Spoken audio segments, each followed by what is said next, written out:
화요일 새벽 기도에 오신 여러분들을 주님의 이름으로 환영합니다. 우리 이 시간 함께 기도하시면서 우리 주님께서 계신 그곳으로 더 가까이 나아가시겠습니다. 하나님 아버지 감사합니다. 오늘도 새로운 하루를 허락해 주시고 주님의 말씀 안에서 우리의 마음과 우리의 영혼과 우리의 육체에 눈을 뜨게 하여 주시니 감사합니다. 하나님 우리에게 아름다운 가정을 허락해 주시고 가정 안에서 하나님의 사랑을 깨닫게 하시는 은혜도 또한 감사드립니다.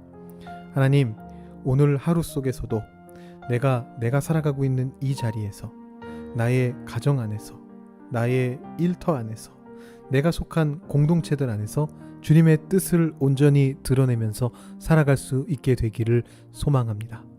하나님 오늘 말씀을 통해 우리에게 가르침을 주시고 깨달음을 주시고 그 말씀을 따라 살아갈 수 있는 마음을 우리에게 허락하여 주시고 그것을 위하여 지혜를 허락하시며 용기를 허락하시고 열정을 허락해 주셔서 오늘 하루 우리에게 일어나는 모든 사건들 속에 주님의 성령이 운행하고 계시다는 것을 발견할 수 있게 하여 주시옵소서.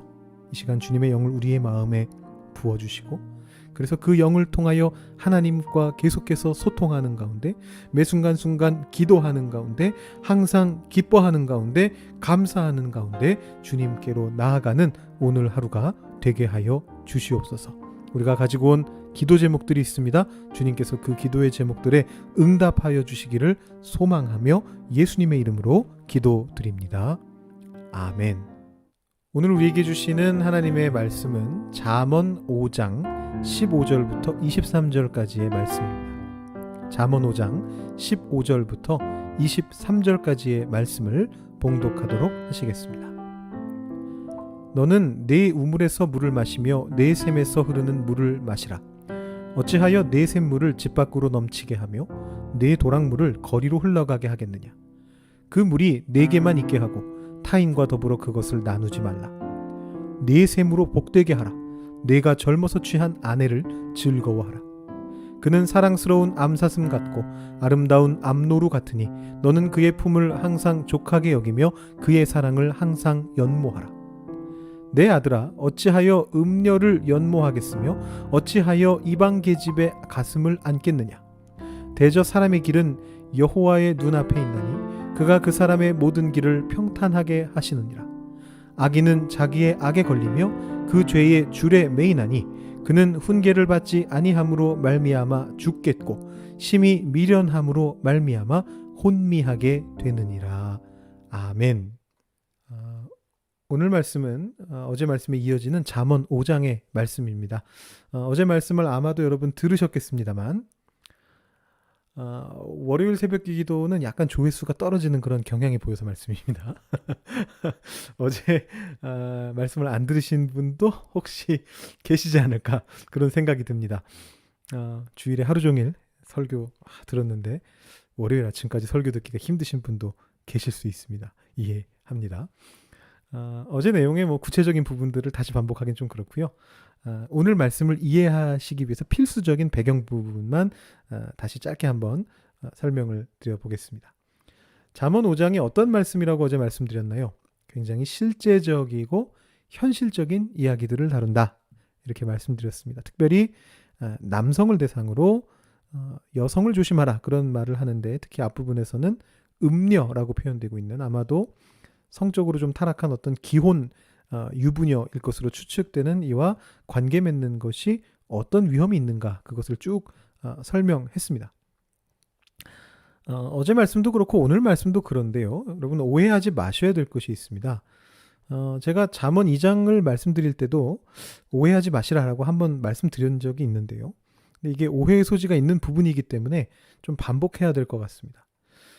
이 시대는 여성의 인권이 지금과는 굉장히 다르던 그런 시절입니다. 여러분 이 사실을 꼭 기억하셔야 됩니다. 가부장제 아래에서 성인 남성이 실질적으로 절대적인 권력을 가지고 있고 성인 여성이나 미성년자들은 상대적으로 낮은 어떤 대우를 받던 시절이 바로 이 당시 사회입니다. 아마도 이제 몸 쓰는 일이 주였기 때문에 그랬던 것 같아요. 어쩔 수 없이 그런 구조가 만들어졌던 것 같습니다. 그래서 기본적으로 남성 친화적인 메시지가 전해지고 있습니다. 말하는 사람도 남성이고 듣는 사람도 남성이고 남성을 기준으로 놓고 그것도 그 당시 사회의 남성관과 여성관을 가지고서 이야기를 전하고 있는 거죠. 근데 이제 그 메시지를 그냥 일방적으로 받아들여야 하느냐? 그렇지는 않습니다. 어제 말씀을 남성에게만 주어진 말씀이라고 받아들이실 필요도 없고 마찬가지로 여성만 음녀가 될 수 있다라고 그렇게 받아들이실 필요도 없습니다. 오늘 말씀도 마찬가지입니다. 기본적인 구조는 남성에게 아내를 어떻게 대해야 하는가 그것을 말하고 있습니다만 그렇다고 해서 그 말씀을 여성과는 무관한 말씀으로 받아들이실 필요도 없습니다. 오늘 말씀 한번 쭉 따라가 보죠. 15절 보시면 음녀와 대비되는 결혼 상대로서 아내를 묘사하고 있습니다. 음녀의 입에 꿀이 있다라고 말했던 스승이 여기에서는 아내를 샘물에 비유하고 있습니다. 너는 내 우물에서 물을 마시며 내 샘에서 흐르는 물을 마셔라. 이게 사실은 성경과 고대 근동 문학에서 자주 사용되는 비유입니다. 흐르는 물, 물이 나오는 샘에 여성을 비유하는 것입니다. 아마도 남성이 어떤 생명력을 얻게 되는 근원이다 이런 식의 어떤 생각이 그 안에 들어가 있는 것 같아요. 그러면서 이제 이렇게 추가적인 명령을 내리고 있는데 16절 말씀 보시면요. 어찌하여 내 샘물을 집 밖으로 넘치게 하며 내 도랑물을 거리로 흘러가게 하겠느냐. 이렇게 이야기를 합니다. 어떤 학자들은 여기에서 너의 샘물을 흘려보내지 말라라는 이 말씀이 좀 죄송합니다만 오늘 말씀이 그런 내용이니까 19금으로 가겠습니다. 남성에게 정액을 아내 아닌 다른 여자에게 흘려서는 안 된다라는 그런 의미라고 주장하는 학자들이 있습니다. 근데 그 주장이 조금 문제가 있습니다. 첫 번째는 바로 우리가 봤던 앞절의 15절에서 샘물이 아내를 뜻하고 있었습니다. 그런데 여기서 갑자기 그 내용이 남성의 어떤 정액 이런 것으로 바뀐다? 이게 굉장히 어색합니다. 두 번째로 다음 절도 문제인데요. 17절 보시면 그 물이 네게만 있게 하고 타인과 더불어 그것을 나누지 말아라 이렇게 이야기를 합니다. 만약에 그 물이 남성의 어떤 정액 이런 거라면 이 문장대로라면 아내하고도 나눌 수가 없는 거죠. 지금 맥락상으로 보면 여기에서도 물은 아내를 이야기하는 것입니다. 그렇다면 16절과 17절의 말씀이 의미하는 바가 무엇입니까? 제가 한번 물을 아내로 바꿔보겠습니다. 아내를 집 밖으로 넘치게 하지 말아라. 아내를 거리로 흘러가게 하지 말아라. 아내를 너에게 있게 하고 다른 사람과 아내를 나누지 말아라. 이게 도대체 무슨 소리입니까? 물의 비유를 제거하고 나서 다시 본다면 이런 뜻입니다. 너의 아내가 너로 하여금 만족하게 하여라. 너의 아내가 네가 싫어서 겉돌게 하지 말아라. 네 아내가 어제 말씀에서 경고했던 간통하는 기혼 여성이 되게 만들지 말아라. 제가 어제 말씀에 그 음녀가 간통하는 기혼 여성일 것이다. 그것을 오늘 말씀을 통해서도 볼 수 있다라고 말씀드렸는데 바로 이 지점에서 그런 부분이 보이는 거죠. 어떻게 함으로써 너의 아내를 그렇게 만들지 않을 수 있느냐? 그것은 18절 말씀입니다. 네 셈으로 복되게 하라. 네가 젊어서 취한 아내를 즐거워하라. 이렇게 말하고 있습니다. 자, 다시 한번 고대 사회를 이해하셔야 됩니다. 그 성경 속에 있는 가치관이 전부 다 하나님의 것은 아니에요. 성경을 읽다 보면 이게 무슨 말도 안 되는 소린가 싶은 그런 결혼 관련된 규정들이 꽤 많이 있습니다. 대표적인 게 신명기 22장 말씀인데요. 제가 한번 보여드리죠. 28절, 29절 말씀에 보시면 어떤 남자가 아무 여성이든지 결혼은 하지 않고 약혼도 하지 않은, 그래서 지금 현재 결혼 상대가 정해져 있지 않은 처녀를 강간했을 때 받게 되는 처벌 규정입니다. 여러분, 오늘날이라면 어떻게 처벌할까요? 어떤 남자가 결혼하지 않은 여성을 강간했다. 당장 감옥 가겠죠? 전자발찌, 신상공개 한 30년 받을 겁니다. 근데 성경에서는 뭐라고 하죠? 그 둘을 결혼시키라고 합니다. 황당하죠? 굉장히 황당합니다. 새벽 기도라서 그냥 짤막하게 말씀드리고 좀 더 자세한 내용은 어제도 말씀드렸듯이 제가 이번 주 주일 설교에서 마태복음 5장에서 이제 그 이혼하지 말라라는 그 말씀에 대한 말씀을 제가 말씀드리면서 다시 한번 좀 자세하게 말씀을 드리겠습니다. 다만 한 가지 기억하셔야 되는 건 뭐냐면 이 당시 사회가 여성이 남성에게 전적으로 의존해야 하는 사회였다라는 것을 반드시 기억하셔야 됩니다. 남성이 어떤 여성을 함부로 내버리는 그런 상황은 절대적으로 피해야 되는 최악의 상황이었습니다. 그래서 이제 강간을 당했어도 결혼하라라는 결론이 나오는 겁니다. 그게 그 여성에게 그 당시 사회 속에서 그 당시 상황 속에서 그 여성이 덜 피해 보는 일이기 때문에 그쪽 방향으로 이제 말을 하게 되는 것이죠. 자, 이것을 이해하시고 나서 방금 본문을 다시 보셔야 됩니다. 이런 어떤 사회 상황 속에서 남편이 젊어서 취한 아내를, 자, 이게 맥락상 어떤 뜻입니까? 지금은 나이가 들었다는 뜻이죠. 이제는 나이가 든 아내를 즐거워하지 않고 복되게 하지 않으면 어떤 일이 벌어지겠습니까? 대부분의 사람들이라면 불만족스럽더라도 그냥 견디겠죠. 어차피 이 당시 사회에서 여성이 혼자서 뭐 살아갈 수도 없고 너무너무 힘든 사회이기 때문에 그냥 버텨야 됩니다. 그런데 그중 일부는 어제 말씀의 음녀처럼 밖으로 나가게 될 거예요. 근데 이 당시 사회가 어떤 사회라고요? 밖으로 나가서 여성이 혼자 살아남으려면 남성에게 의존할 수밖에 없는 그런 상황이다라는 것입니다.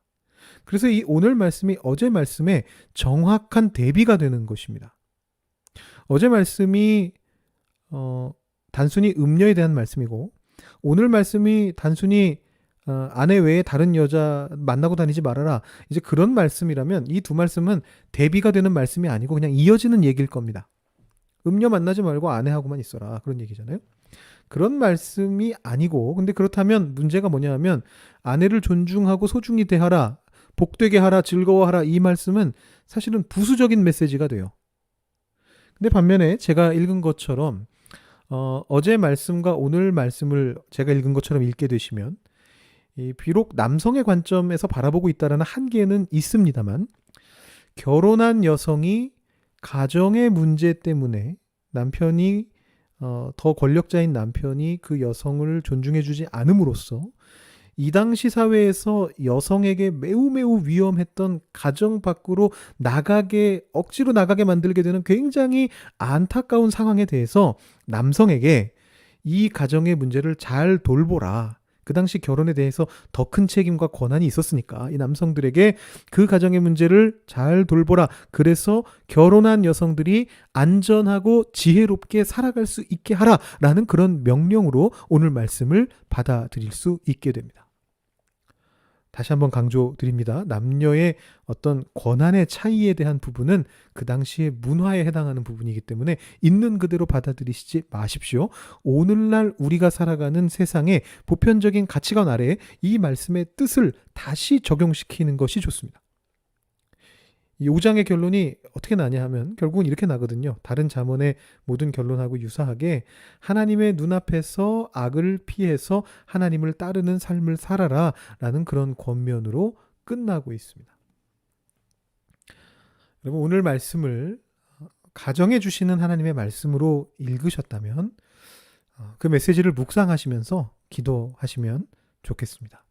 하나님이 우리에게 허락하신 가정을 하나님의 사랑으로 사랑하는 오늘 하루가 되게 하여 주시옵소서. 그렇게 기도하시면 좋겠고요.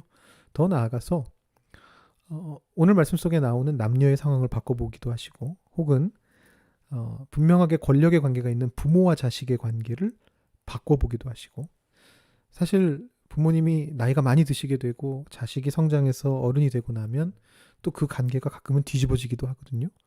이런 모습들을 한번 오늘 말씀 속에 대비해서 집어넣어 보시면서 어떤 상황에서든지 어떤 경우에서든지 가족 안에서 가정 안에서 공동체 안에서 정결과 사랑을 계속해서 지켜나갈 수 있게 해주십시오. 이렇게 하나님께 기도하시면 좋겠습니다. 그것이 오늘 말씀을 통해서 우리가 얻게 되는 하나님의 큰 뜻이라고 말씀드릴 수 있겠습니다. 이 시간 여러분 기도하실 때 오늘 말씀 다시 한번 묵상하시면서 이 말씀들을 가지고 한번 기도해 보시고 여러분 가정을 위해서 한번 기도해 보시고 여러분들의 책임에 대해서 한번 생각해 보시고 또 여러분들의 개인적인 기도 제목 하나님께 올려드리시고 오늘 새벽 예배 마치시기 바랍니다. 기도하시겠습니다.